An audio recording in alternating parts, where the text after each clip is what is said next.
السلام علیکم۔ کراچی والے ہوشیار، گھر میں ڈکیتی مزاحمت پر فائرنگ، ایک بائی جاں بحق، 3 زخمی، تشویشناک خبر آ گئی۔ تازہ ترین ویڈیوز کے لیے چینل کو سبسکرائب کر کے بیل آئیکن اور آل نوٹیفیکیشن پر کلک کریں۔ آپ کو بتاتے چلیں کہ کراچی کے علاقے سرجانی ٹاؤن میں شابیگ گوٹ خان بس سٹاپ کے قریب ڈاکوؤں نے 4 بھائیوں کو مزاحمت کرنے پر گولیوں کا نشانہ بنا ڈالا۔ واقعے میں زخمی ہونے والے بلال نے ابتدائی طور پر پولیس کو بیان دیتے ہوئے کہا کہ ہم چاروں بھائیوں کو گھر کے اندر ڈکیتی کے دوران مزاحمت کرنے پر گولیاں ماری گئی۔ زخمی بلال کے مطابق ہم سو رہے تھے کہ 5 سے 6 ملزمان گھر کے اندر داخل ہوئے۔ 4 مسلح ملزمان ماسک پہنے ہوئے تھے اور ملزمان اسلحے کے علاوہ چھریوں سے بھی لیس تھے۔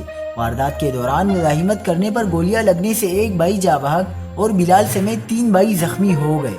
پولیس کے مطابق مقتول کی شناخت 25 سالہ دانیال کے نام سے ہوئی ہے۔